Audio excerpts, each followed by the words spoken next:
En direct depuis le Cameroun, Hervé Bobda, comme vous le voyez très bien, est l'un des célèbres violeurs, l'homme au gros cigare.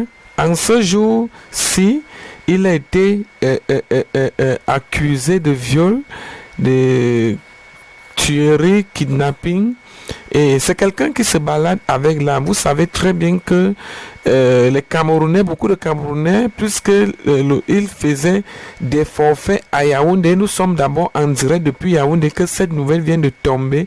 Vous savez très bien qu'il a commis des forfaits à Yaoundé, Bafoussam, Ouest, et etc. Moi, je suis journaliste. Quand je vous dis que j'ai recueilli les avis, les témoignages de David Eto'o qui accuse Bobda de quelqu'un qui n'est pas sérieux du tout. Écoutons d'abord ce témoignage de David Eto'o et nous reviendrons vous expliquer.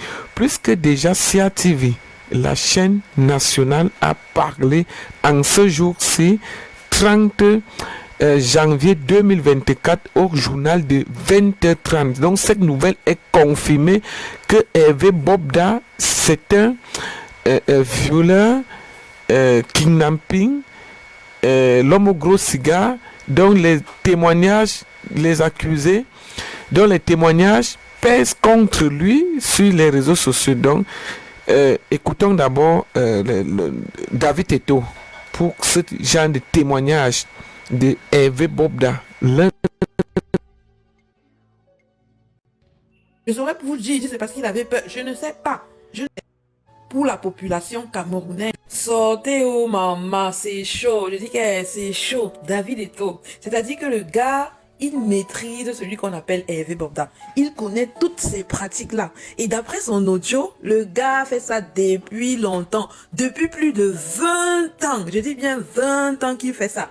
David Eto'o le connaît très bien. Je vais vous laisser écouter tout à l'heure son audio dans lequel il a essayé de sauver certaines jeunes filles des griffes de ce gars. Mais est-ce que les filles là voulaient alors écouter? Les longs yeux, l'envie de l'argent, elles n'ont pas voulu écouter. Maman, je vous dis qu'écoutez vous-même l'audio très attentivement. Hey, le déor est gâté. Plus de 20 ans que le gars fait des choses pareilles. Maman, on va arriver. Les dossiers ne font que sortir petit à petit. Les informations ne font que s'ajouter jour après jour. L'affaire, c'est là, non. Où ça va arriver? Je suis sûr que ça va nous dépasser. En tout cas, on est là, non. C'est venu nous trouver sur les réseaux sociaux. On attend seulement. On va voir jusqu'où ça va nous amener. On va voir. Maman, écoutez très attentivement cet audio et on se prend après. Il y a 15 ans, quand j'avais aussi sauvé la petite soeur de Rosinette Pami, toujours quand il a tout ça pour le vieux. Et lui et moi, on a bagarré à, comment on appelle ça, Bonapiso, à Koupseko. Il a appelé les gendarmes contre moi avec les militaires. J'ai appelé les gars de Nebel. J'avais dit que ce gars, son visage va tomber un jour. C'est un vieux, ça fait plus de 20 ans. Agresseur, il sort l'âme aux enfants des gens. J'ai même envoyé sa photo à Missipo quand ils ont publié le truc.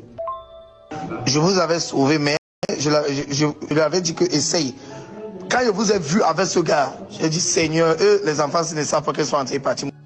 C'est un fou. Hé, maman, vous venez à peine d'assister, vous venez à peine d'écouter le témoignage de David Eto'o vis-à-vis de ce rienton, de ce gars qu'on appelle Hervé Bobda, qui m'énerve quand j'entends son nom, non. Mon Dieu, je pense que c'est seulement plus de 1500 témoignages qui sont dans les mains de Zuimanto, ça m'énerve. Vous avez écouté de vos propres oreilles comment David Eto'o, qui était son ancien ami apparemment, avait déjà eu à prévenir des filles, à sauver des filles des griffes de ce monsieur. Vous avez écouté vous-même. Ça veut dire que David Eto'o connaît comment le gars est. Je sais que beaucoup de gens vont se demander, mais pourquoi est-ce que tu savais ça depuis et tu n'as jamais rien fait, tu n'as jamais rien dit, tu n'as jamais dénoncé. Maman, est-ce que c'est facile? Est-ce que c'est facile? Regardez même les propres victimes qui ont subi des atrocités. Vous avez vu, elles sont allées déposer plainte quelque part. Du moins, combien sont ceux qui le font? Très peu sont ceux qui le font. Beaucoup de gens vont dire non, c'est quand même le frère de Samuel Eto'o, il aura une couverture, nanani, nanana. Ha! Est-ce que vous avez même vu quand il y avait les élections pour choisir le président de l'Africa Foot? Vous avez vu même tout ce qui s'est passé. Pour dire que c'est vrai, on peut avoir les longs bras jusqu'à un certain niveau, mais après, il y a long bras et il y a long bras. Il y a terrain et il y a terrain. Maman, donc ne venez pas accuser l'enfant d'autrui, pardon. Laissez-le tranquille. Il a déjà essayé de sauver les filles là au moins. Mais aller parler publiquement de cette affaire, ce n'était pas évident. Là, maintenant, je ne saurais pas vous donner les raisons pour lesquelles il ne l'a jamais fait. Je ne saurais vous dire si c'est parce qu'il était impliqué dedans. Je ne saurais vous dire si c'est parce qu'il n'a pas eu le courage. Je ne saurais vous dire si c'est parce qu'il avait peur. Je ne sais pas. Je ne sais pas pourquoi il ne l'a pas fait. De toute façon, ils ont juste ce qu'il ne l'a pas fait, vu que cette affaire n'est jamais sortie nulle part. Si ce n'était Zuimanto, c'est qu'on ne serait même pas au courant de ça. En tout cas, nous qui ne sommes vraiment pas au courant de ça. Vu que c'est une affaire qui dure depuis plus de 20 ans, ça veut dire quand même que... Le gouvernement est au courant, mais le gouvernement ne fait rien. Prenons même cet exemple-ci seulement. Le gouvernement est bien au courant de ça, mais ils ne font rien. Donc vous pensez que c'est parce que David Eto'o allait aller dénoncer que le gouvernement allait trop faire quoi, comme s'ils ne savaient pas déjà. Ils savent déjà. Donc c'est pas parce qu'il allait parler que ça allait trop changer quoi que ce soit. Maman, je ne suis pas en train de supporter, mais en réalité, vrai, je vous parle avec le cœur. Si moi-même j'étais à sa place, je ne suis pas sûr que j'aurais moi agi. Moi, je vous parle avec le cœur. Donc moi, j'encourage beaucoup. Je dis vraiment mes félicitations à Zuimanto pour son courage. Parce que n'oublions pas, il met aussi sa vie en danger pour la population camerounaise, pour l'éveil de la population, de la jeunesse camerounaise.